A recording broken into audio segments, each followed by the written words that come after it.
Namaku Arman. Usia 32 tahun dan rasanya aku sudah terlalu tua untuk hidup miskin tapi masih terlalu muda untuk menyerah. Sejak pandemi 3 tahun lalu, hidupku serasa tak pernah benar-benar pulih.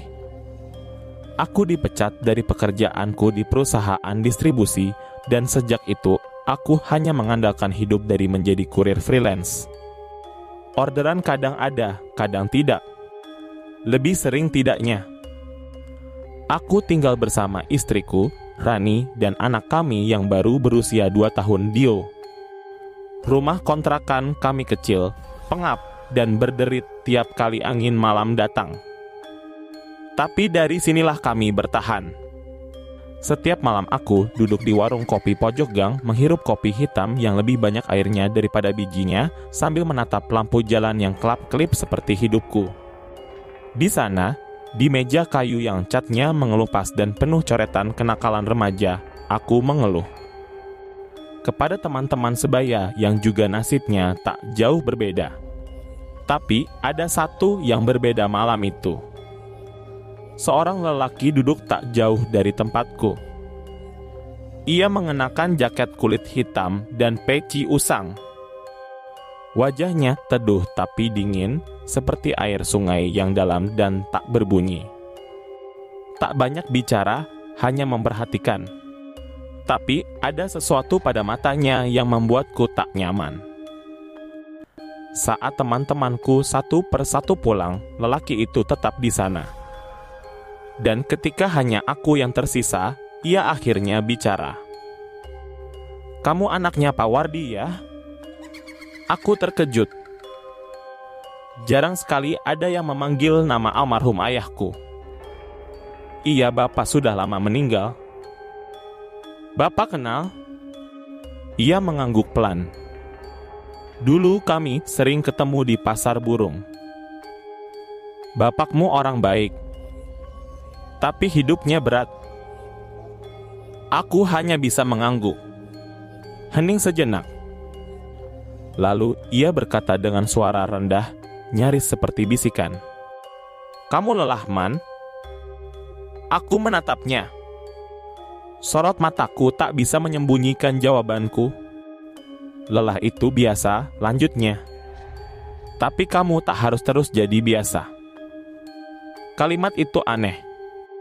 Terasa menggoda. Terlalu menggoda. "Maksudnya, Pak?" Tanyaku pelan. Ia merogoh sakunya dan meletakkan selembar kertas kecil di meja. Kusam menguning dengan tulisan tangan di atasnya. Sebuah alamat. "Kalau kamu sudah tak tahan, datang ke situ. Tapi ingat, Arman, yang kamu minta akan datang. Hanya saja, setiap yang datang akan dibayar lunas." Ia berdiri, berjalan pergi tanpa menoleh. Meninggalkan secarik kertas dan pikiran yang berisik di kepalaku. Malam-malam setelah itu tak pernah sama. Aku mulai memperhatikan orang-orang di sekitarku. Mereka yang dulu hidup sederhana, kini tiba-tiba sukses. Rumah mereka megah, mobil berganti, anak-anak sekolah di luar negeri. Aku mulai berpikir, mungkin semua orang punya rahasianya masing-masing. Dan mungkin mereka juga pernah memegang kertas seperti yang kini kusimpan dalam dompet. Istriku tak tahu. Ia hanya melihatku makin sering melamun, makin sering duduk lama di teras rumah sambil memandangi langit malam. Langit yang sama seperti dulu saat aku kecil, saat ayahku berkata, hidup itu soal pilihan, Man. Tapi tak semua pilihan bisa ditarik kembali. Tapi sekarang pilihan macam apa yang kumiliki? Setiap hari aku semakin sulit memenuhi kebutuhan. Harga susu Dio naik, kontrakan nunggak 2 bulan, dan motor bututku mulai mogok di tengah jalan. Aku merasa ditelanjangi oleh waktu. Dan harga diriku terkikis perlahan. Sampai akhirnya, di malam yang dingin dan sepi, aku membuka kembali kertas kecil itu. alamat itu tertulis samar tapi cukup jelas untuk dicari. Sebuah desa di pinggir kabupaten. Namanya asing. Tak pernah kudengar sebelumnya. Tanganku gemetar. Bukan karena takut, tapi karena sadar aku sedang berdiri di ambang sesuatu. Sesuatu yang mungkin tak bisa kuputar kembali. Tapi aku sudah terlalu lelah menjadi biasa. Alamat itu menuntunku ke sebuah desa kecil bernama Wonosari Alas, tersembunyi di balik rimbunnya hutan jati tua sekitar 2 jam dari kotaku. Tidak ada dalam peta digital. Aku menemukannya berkat bertanya dari mulut ke mulut dan selebihnya mengikuti insting. Perjalananku ke sana seperti menembus kabut waktu. Jalanan makin sempit, pohon-pohon makin rapat, dan suara dunia modern menghilang perlahan. Yang tersisa hanya derit angin dan desah serangga malam. Saat matahari mulai condong, aku sampai di ujung jalan tanah yang berlumpur.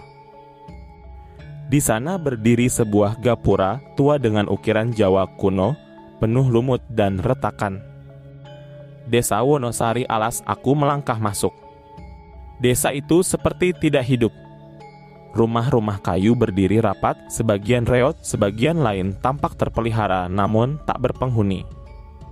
Tak ada suara televisi, tak ada tawa anak-anak. Hanya sunyi. Sunyi yang menekan dada.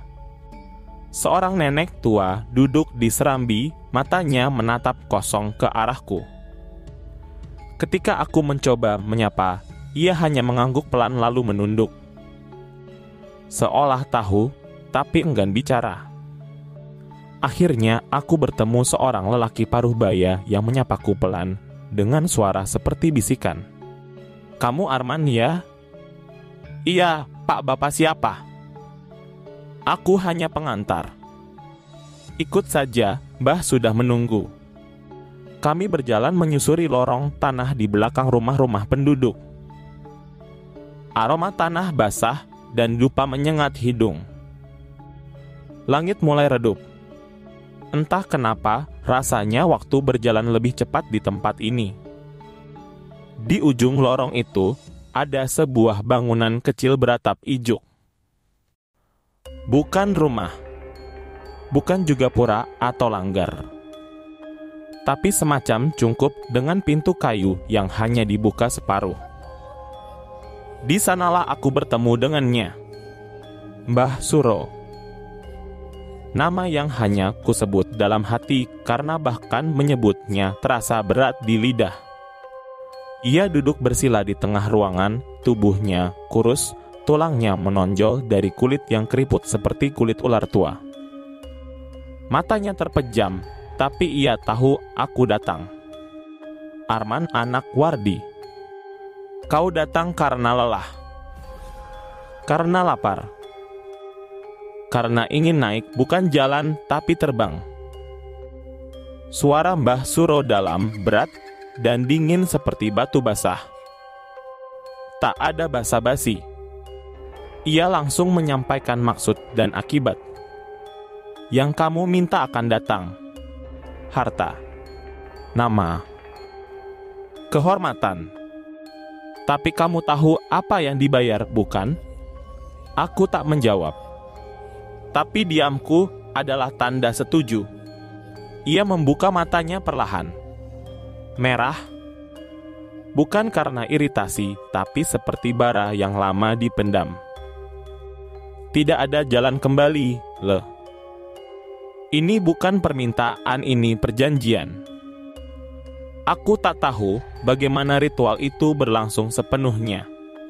Setelah ia menyebut namaku, waktu seolah terpecah.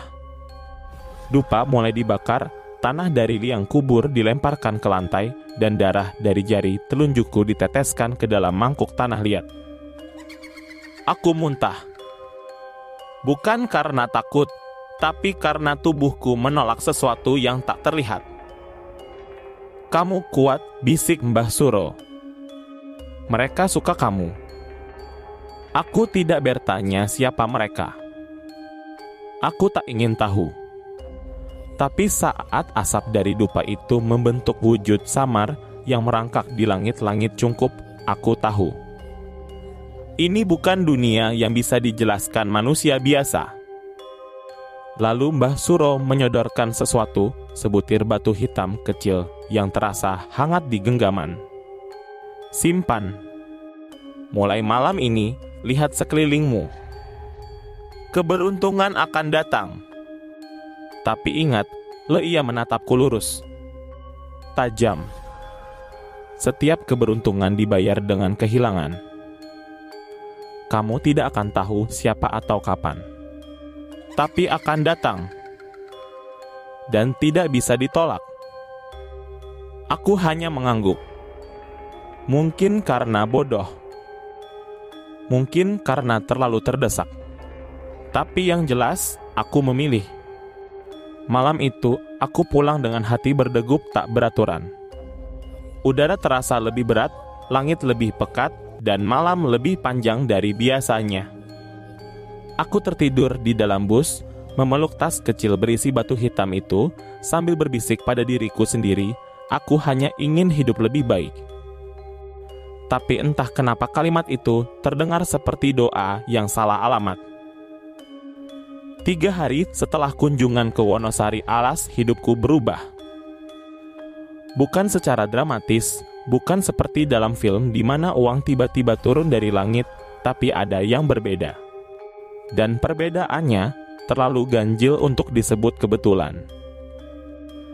Pagi itu aku menerima pesan dari seorang kawan lama. Ia butuh orang yang bisa antar paket eksklusif barang antik mahal ke seorang kolektor di luar kota. Bayarannya 5 juta tunai tanpa banyak tanya. Padahal biasanya jadi kurir freelance cuma dibayar 100.000 per hari. Aku sempat ragu, tapi uang itu nyata. Tak lama setelah itu, tawaran-tawaran serupa datang bertubi-tubi. Job langka. Bayaran besar. Rezeki yang terlalu gampang untuk dicari. Batu hitam pemberian Mbah Suro yang kuletakkan di dalam lemari kecil bersama pakaian dalamku terasa semakin hangat setiap malam. Seolah hidup. Rani, istriku, menyambut semua ini dengan rasa syukur. Alhamdulillah, Mas. Akhirnya ada jalan juga buat keluarga kita. Ia tak tahu apa yang telah kulakukan. Dan aku tak sanggup mengatakannya. Setiap malam, aku hanya menatap wajahnya dalam diam. Mencari tanda-tanda sesuatu. Apapun. Tapi bukan dari Rani tanda itu datang. Tumbalnya justru dari arah yang tak kuduga. Malam itu, aku bermimpi buruk. Atau mungkin bukan sekadar mimpi. Aku berdiri di depan cungkup tempat Mbah Suro melakukan ritual. Tapi suasananya berbeda. Langit hitam legam. Angin berhembus dari segala arah membawa suara jeritan yang tak berwujud. Dari dalam cungkup muncul sosok tinggi dengan tubuh seperti manusia, tapi kepalanya menyerupai kerbau. Bertanduk patah dan bermata merah. Nafasnya berat. Suaranya seperti besi diseret di atas batu. Ingat perjanjian, arman yang diberi akan dibayar. Aku terbangun dengan tubuh basah oleh keringat. Dan tak lama kemudian, ponselku berdering. Nomor tak dikenal. Man tolong Dio, suara Rani. Tangisku pecah seketika. Aku berlari pulang dari tempat kerja, menembus malam, tak peduli lampu merah atau motor yang nyaris menabrakku. Ketika sampai di rumah, Dio sudah dibawa ke rumah sakit. Kejang hebat tanpa sebab. Hasil pemeriksaan menunjukkan semua normal. Tapi tubuhnya menggigil, matanya kosong, dan ia terus menggumamkan sesuatu yang tak bisa dimengerti. Baby A itu batu hitam, aku tercekat. Dio belum pernah tahu soal batu itu. Sejak saat itu, setiap malam Dio menangis tanpa alasan. Tubuhnya menggeliat seperti orang kesurupan. Kadang ia menatapku seolah bukan anakku lagi. Aku kembali ke Cungkup di Wonosari Alas.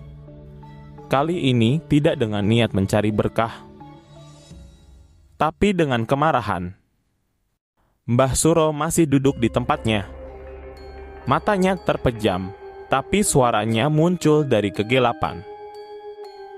"Sudah datang harga pertama Dio anakku," bentakku.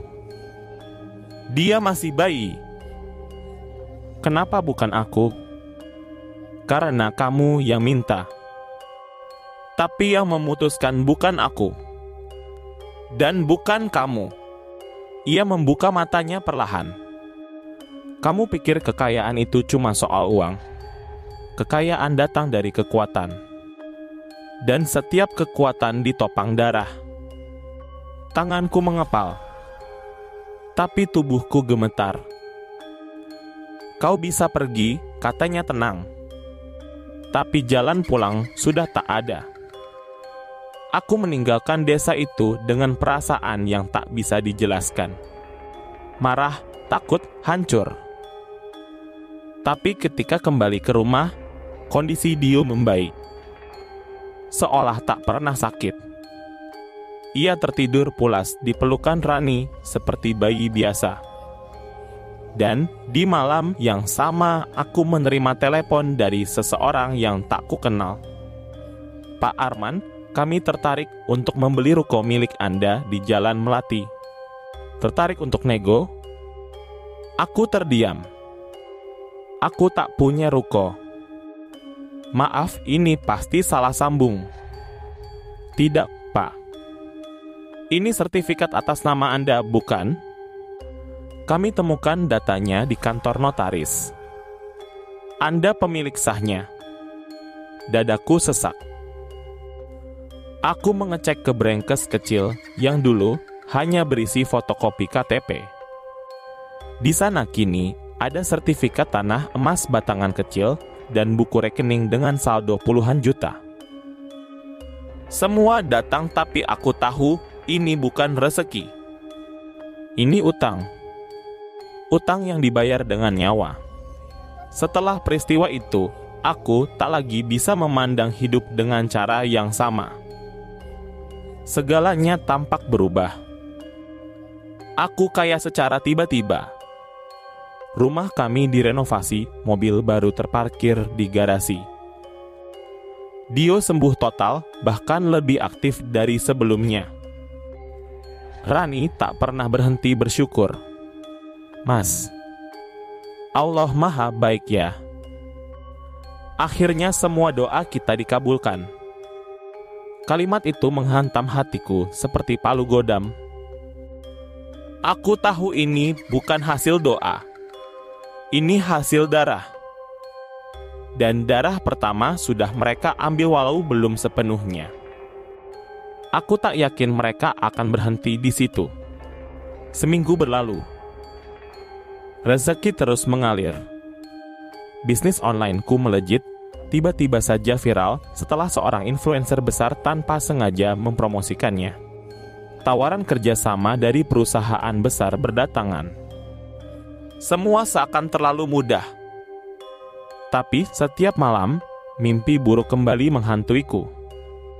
Dalam mimpi itu, aku selalu berada di tengah hutan, dikepung suara lolongan aneh, disertai bayangan tinggi besar dengan tanduk yang mulai membusuk. Sosok itu mendekat. Dan setiap kali membuka mulut, hanya satu kata yang keluar, "Bayar." Malam Jumat itu, aku kembali ke lemari tempat batu hitam kusimpan. Batu itu kini berubah dari abu-abu pekat menjadi merah tua seperti bara. Hangatnya kini menjadi panas, seperti menyala di dalamnya. Dan saat aku menatap batu itu, suara kecil entah dari luar atau dalam kepalaku berbisik, "Satu belum cukup." Keesokan harinya, aku menerima kabar duka Taufik, adikku, tewas dalam kecelakaan tunggal saat mengantar barang keluar kota. Mobilnya terbakar habis, Polisi bilang ia tegang dan panik, diduga tertidur atau mengalami halusinasi sebelum tabrakan. Dia sempat teriak-teriak sebelum menabrak. Seperti ngomong sendiri, "Mas," cerita sopir truk di belakangnya. "Ngomongin bayangan gede, katanya aku gemetar." Taufik, adikku satu-satunya. Orang yang paling membantuku waktu aku di titik terendah. Yang selalu percaya padaku. Kini, dia jadi tumbal kedua. Aku langsung ke kamar mandi. Muntah. Menangis. Aku tidak siap. Tapi mereka tidak peduli apakah aku siap atau tidak. Aku kembali ke Wonosari Alas. Tapi kali ini, tidak ada siapa-siapa. Cungkup tempat Mbah Suro dulu bertapa kini kosong. Hancur separuh. Jejaknya seperti ditelan tanah. Penduduk desa menolak bicara. Matanya kosong. Mulutnya terkunci. Satu-satunya yang masih menyambutku hanyalah kabut. Kabut yang tebal, dingin, dan mengandung bau besi. Bau darah. Sesampainya di rumah, aku masuk ke kamar dan mendapati Rani tengah menangis sambil menggenggam buku doa. "Mas, tadi malam Dio tidur sambil bicara. Katanya ada orang bertanduk main di kamarnya. Dia nggak takut tapi aku takut sekali, Mas." Aku menarik napas panjang. Semua ini tidak akan berhenti. Karena aku yang membuka pintunya. Aku yang memilih jalan ini. Dan sekarang aku harus memilih lagi. Tetap melanjutkan perjanjian dan menunggu tumbal berikutnya jatuh. Atau mencari jalan keluar meskipun itu berarti harus menghadapi apapun yang ada di balik batu hitam itu. Malam itu aku tidur dengan satu keputusan. Besok aku akan pergi mencari orang yang bisa menghentikan ini semua. Dukun, kiai, apapun. Asal bisa memutuskan tali setan ini. Tapi mereka mendahuluiku. Tepat pukul 3 pagi, aku terbangun oleh suara teriakan dari kamar Dio. Ketika ku buka pintu, kamar itu gelap. Dan kosong. Tidak ada siapa-siapa. Dio hilang. Jendela terbuka lebar. Angin malam masuk sambil membawa bau dupa dan suara langkah kaki. Langkah kaki dari tanah. Pagi itu, rumah kami dikepung warga. Polisi datang. Tetangga ramai berbisik. Dio dinyatakan hilang. Jendela terbuka tanpa jejak paksa. Tidak ada sidik jari, tidak ada rekaman CCTV. Seolah anakku menghilang ke udara. Rani menangis histeris, tubuhnya gemetar setiap kali menyebut nama putra kami. Aku duduk diam, tak sanggup bicara. Tapi dalam benakku, aku tahu ini bukan penculikan biasa. Mereka mengambilnya. Dan ini bukan akhir tapi permulaan. Setelah pemakaman Taufik dan hilangnya Dio, aku mulai berani buka suara. Diam-diam aku mencari orang-orang pintar. Paranormal, kiai kampung, bahkan cenayang. Kebanyakan menolak membantu. Sampai akhirnya, aku dipertemukan dengan seseorang yang dikenal dengan nama Kiai Mahfudz, orang tua berjanggut putih yang tinggal di lereng Gunung Merapi. Wajahnya tenang, tapi matanya tajam menelanjangi pikiranku.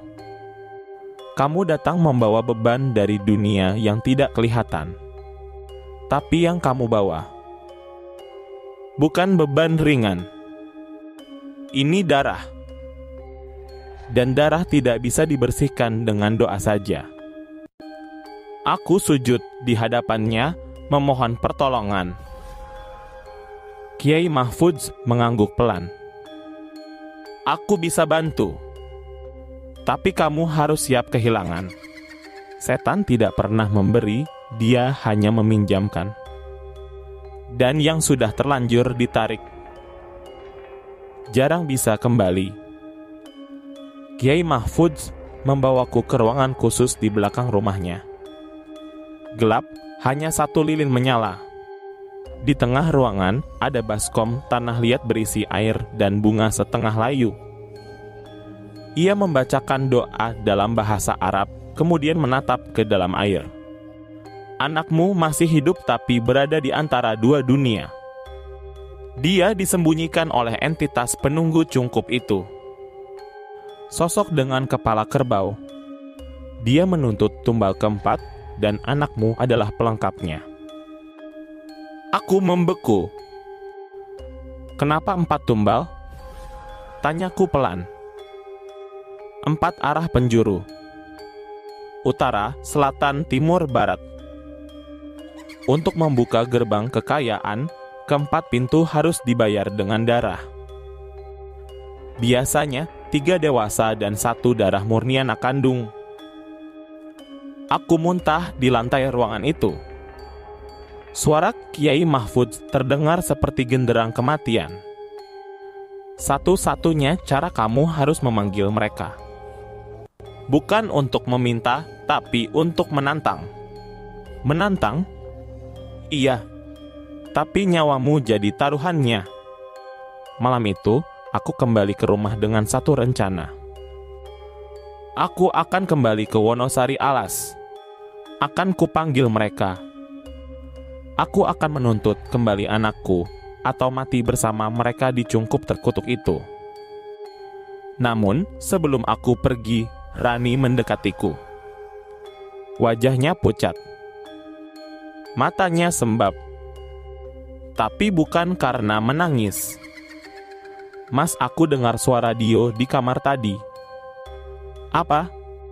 Dia bilang jangan ke sana, ayah nanti ayah diganti darahku beku. Mereka tahu aku akan melawan. Dan mereka bersiap. Malam itu, aku berdiri kembali di depan cungkup membawa lilin, sesajen, dan batu hitam yang kini berubah menjadi hitam legam dengan bercak merah seperti darah kering. Aku bacakan mantra yang diajarkan Kiai Mahfudz. Aku panggil namanya. Mbah Suro. Penunggu jalur hitam. Pembuka pintu kekayaan. Tanah bergetar. Kabut turun cepat. Dari balik pohon, muncul siluet-siluet tinggi dengan mata menyala merah. Tanduk-tanduk mencuat dari bayangan. Lalu dari tengah kabut muncul dia. Sang penagih. Kepala kerbau, tubuh manusia, tangan panjang menjuntai seperti akar beringin. Nafasnya seperti uap panas dan setiap langkahnya membuat tanah retak. Kau datang tanpa tumbal baru, maka kau yang jadi gantinya. Aku menahan napas. Batu hitam ku genggam erat. Lalu ku teriakkan, aku TAKMAU lagi. BATALKANPERJANJIAN ini. Makhluk itu tertawa. Suaranya seperti serak logam berkarat. Tidak ada yang batal, hanya berganti. Tiba-tiba cungkup di belakangnya pecah terbuka. Dari lubang tanah yang menganga muncul tangan kecil. Dio. Ia menangis. Tangannya meraih ke atas. Aku ingin lari ke sana, tapi tanah di sekelilingku mulai runtuh. Suara-suara dari dalam bumi mulai menggema. Ratapan tangis jeritan. Seperti dunia orang mati yang terbuka. Aku harus memilih, melompat ke dalam dan ambil anakku. Atau berlari dan selamatkan satu-satunya harapan keluargaku. Tapi sebelum aku sempat memilih, semuanya menjadi gelap. Gelap. Aku terjaga dalam kehampaan. Tubuhku menggigil. Suara-suara lirih menyayat dari segala arah. Tapi yang paling menyakitkan adalah suara anakku sendiri ayah, kenapa ayah tinggalkan Dio?" Aku memekik. Suara itu terus menggaung, seperti menyalahkanku, seperti menampar dosa yang kututupi dengan kemewahan. Mataku perlahan terbuka. Aku terbangun di tengah tanah kering dan merah. Kabut pekat mengambang. Di sekelilingku bayangan hitam tinggi kurus berwajah rusak, mata kosong, berdiri membentuk lingkaran. Mereka para tumbal yang gagal. Di tengah mereka duduk singgasana batu besar. Sosok bertanduk itu menatapku. "Kau memanggil perang manusia, maka rasakan panasnya." Tangannya mengayun. Tanah di bawahku terbakar. Panasnya menyengat tulang. Namun sebelum aku lenyap, aku teringat kata-kata Kiai Mahfudz, "Kalau kau sudah di bawah, bacakan nama-nama mereka yang telah kau korbankan. Jangan takut mengakui dosamu. Tapi ingat, sebut nama anakmu paling akhir. Karena itu yang mereka paling inginkan." Aku menjerit melawan nyeri di tubuhku. Lalu ku pejamkan mata dan ku teriakkan TAUFIK. SUMARTI. Ibuku yang meninggal 2 tahun lalu secara mendadak setelah aku sukses AKDIANTO. Dalam kurung, guru lamaku yang mati bunuh diri setelah bisnisnya hancur digantikan oleh bisnis milikku DIO3. Semua berhenti. Bayangan hitam mencair menjadi abu. Makhluk bertanduk berteriak. Suaranya seperti gunung yang runtuh.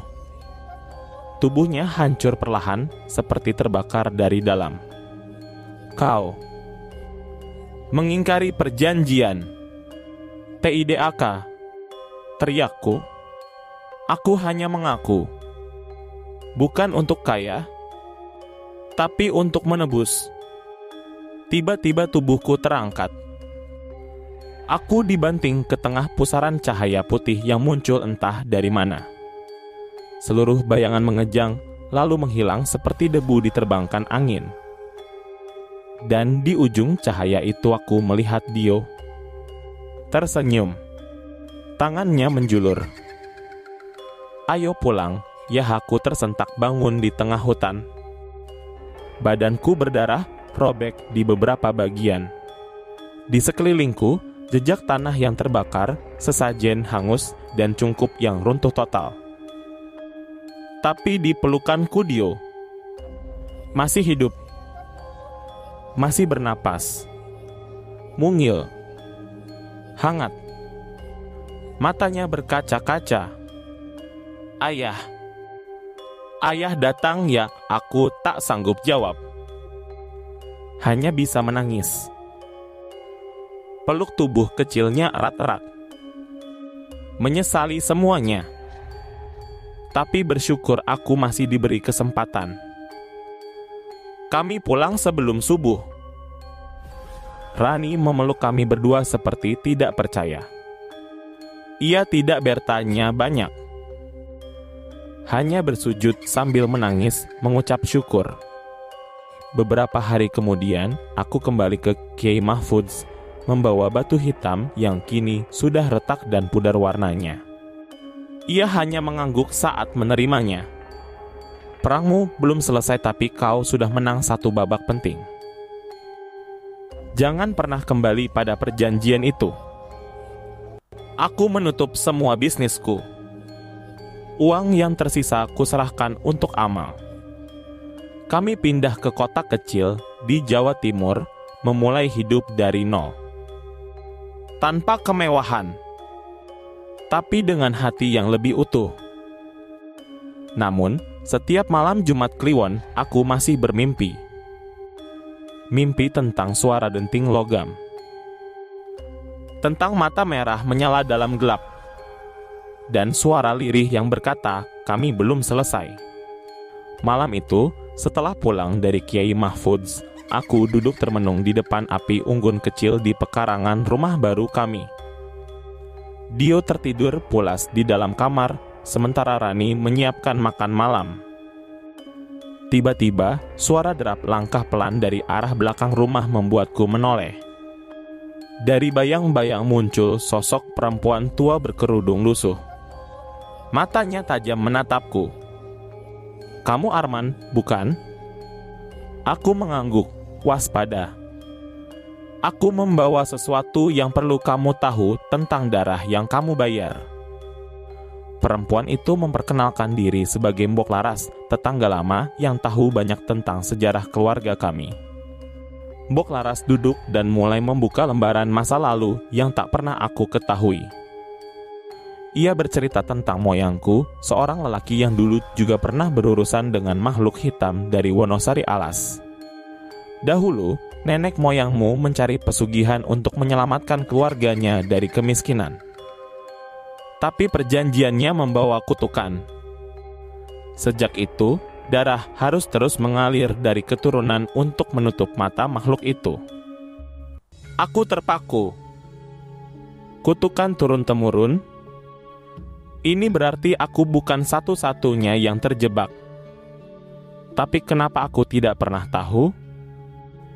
Keluargamu menyimpan batu hitam itu sebagai warisan. Tapi mereka tak pernah berhasil menolak konsekuensinya. Mbok Laras mengeluarkan sebuah kotak kayu kecil dari balik jubahnya. Dari dalamnya terlihat beberapa surat tua dan foto hitam putih. Foto seorang lelaki yang sangat mirip denganku dengan batu hitam serupa di tangannya. "Ini kakekmu, Arman." Ia juga mencoba melawan tapi hilang tanpa jejak. Batu hitam itu pecah setelah perginya dia, dan sejak itu nasibmu sudah tertulis. Tiba-tiba angin malam menerpa dengan dingin menusuk. Aku menggigil. "Apa yang harus kulakukan sekarang?" tanyaku. Mbok Laras menatapku dalam-dalam. "Kau harus menuntaskan apa yang belum selesai. Menebus bukan hanya untukmu, tapi juga untuk leluhurmu. Tapi ingat, tidak ada yang mudah dari warisan seperti ini." Aku menatap batu hitam yang kini sudah hampir hancur di sakuku. Keesokan harinya, aku mencari tahu lebih banyak tentang sejarah keluargaku. Aku menemukan catatan di perpustakaan desa tentang ritual dan kutukan yang berakar jauh di masa lalu. Semua berkaitan dengan hutan di Wonosari, dengan makhluk kepala kerbau yang disebut sang penagih warisan. Ia menjaga rantai perjanjian yang dibuat leluhur kami. Aku sadar ini bukan sekadar perjanjian pribadi. Ini adalah kutukan turun-temurun yang mengikat darah keluargaku. Saat malam tiba, aku bermimpi lagi. Tapi kali ini, aku bertemu sosok kakekku dalam mimpi. Ia memberi pesan terakhir. "Arman, jangan takut pada bayang-bayang masa lalu. Hanya dengan menghadapi mereka, rantai kutukan bisa putus. Tapi kau harus siap menghadapi semua konsekuensi." Aku membuka mata. Kali ini, aku merasa bukan hanya melawan untuk hidupku, tapi untuk menghentikan siklus kelam yang sudah menjerat keluargaku selama berabad-abad. Malam Jumat Kliwon itu berbeda. Langit gelap pekat, angin berhembus dingin menusuk tulang. Aku berdiri di tengah hutan Wonosari, membawa sisa batu hitam yang hampir remuk. Di tanganku, senjata pusaka yang diwariskan oleh kakek sebuah keris tua dengan ukiran halus. "Ini waktumu, Arman." Suara Kiai Mahfudz masih terngiang di telingaku saat aku menatap bayang-bayang di depan. Dari balik pepohonan, muncul sosok raksasa bertanduk, tubuhnya seperti bongkahan batu dengan mata merah menyala dan mulut penuh taring tajam. Sang penagih warisan. Ia melangkah pelan membuat tanah bergetar. "Waktumu habis, Arman. Tunggulah nasib yang sudah kau tolak." Aku mengangkat keris dan berdoa dalam hati. Pertarungan dimulai. Ia menyerang dengan cakarnya yang besar dan kuat. Aku menghindar dengan lincah, mencoba mencari celah. Keris tuaku genggam erat, disiapkan untuk menusuk. Setiap kali aku melancarkan serangan, makhluk itu membalas dengan kekuatan dahsyat. Suara benturan dan teriakan memenuhi hutan sunyi. Dalam pertarungan sengit itu, aku ingat pesan kakek, jangan hanya mengandalkan kekuatan, tapi juga hati dan niat. Aku menahan napas dan mencoba memahami pola gerak sang penagih. Dengan hati yang dipenuhi cinta dan tekad melindungi keluarga, aku melancarkan serangan terakhir ke arah dada makhluk itu. Keris menancap dalam. Makhluk itu meraung kesakitan, tubuhnya mulai retak, dan akhirnya hancur menjadi debu yang tersebar diterbangkan angin malam. Aku terjatuh ke tanah, kelelahan tapi lega. Di kejauhan, suara tangisan kecil terdengar. Aku berlari ke arah itu dan menemukan Dio yang terluka ringan tapi selamat. Rani muncul dari balik pepohonan menangis bahagia. Kami bertiga saling berpelukan. Keesokan paginya, aku mengubur sisa batu hitam di dasar sumur tua yang terletak jauh di hutan. Dengan doa dan mantra Kiai Mahfudz, aku menutup gerbang kutukan itu untuk selamanya. Namun sebelum cerita berakhir, aku mendengar bisikan angin di telinga, warisan memang sulit ditinggalkan, tapi kau sudah membayar dengan darah dan nyawa. Kini hidupmu kembali ke tanganmu. Pagi itu, sinar matahari menembus jendela rumah baru kami dengan hangat. Dio tersenyum riang berlari ke pelukan ibunya, Rani. Aku berdiri di balik pintu, mencoba menyimpan perasaan yang berkecamuk. Sejak pertarungan itu, hidup kami berubah. Tak ada lagi suara bisikan menyeramkan di malam hari. Tapi bayangan masa lalu masih membekas dalam pikiranku. Bisakah aku benar-benar bebas dari kutukan itu? Aku mulai menerima undangan bertemu dengan beberapa tetangga baru. Mereka ramah, tapi aku tahu cerita keluargaku sudah menyebar. Mereka menatapku dengan rasa iba bahkan takut. Kadang aku terbangun di tengah malam dengan keringat dingin, mendengar bisikan samar. Namun, kali ini aku lebih kuat. Aku tahu, meski bayangan gelap mengintai, aku harus terus melangkah. Rani selalu ada di sampingku menjadi penopang terkuat. Dio tumbuh sehat dan ceria tanpa beban kutukan leluhur. Aku berjanji pada diriku sendiri, kali ini aku memilih hidup dengan cara yang benar. Namun, suatu malam, saat aku membuka kembali buku catatan Kiai Mahfudz, sebuah halaman baru terbuka sendiri. Tulisan tangan halus muncul, kutukan mungkin sudah tertutup, tapi warisan masih hidup dalam darahmu. Hati-hati memilih jalan aku menggigil. Apakah benar warisan itu benar-benar sudah berakhir? Beberapa minggu setelah membaca pesan misterius itu, hidupku mulai berubah lagi, tapi bukan karena kutukan seperti dulu. Aku menemukan jejak hitam yang tersembunyi dalam keluargaku, bukan pada dunia gaib, tapi di dunia nyata. Sebuah surat wasiat dari kakek yang tak pernah aku tahu keberadaannya tiba di rumah kami. Isinya mengejutkan beberapa properti dan bisnis lama yang tersembunyi.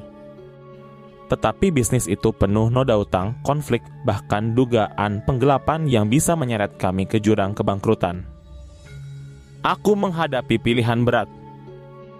Apakah aku akan meneruskan warisan itu atau membakar semua masa lalu kelam? Rani mendukungku, tapi aku tahu ini bukan sekadar urusan harta. Sementara itu, Dio mulai bertanya tentang kakeknya yang tak pernah dikenalnya.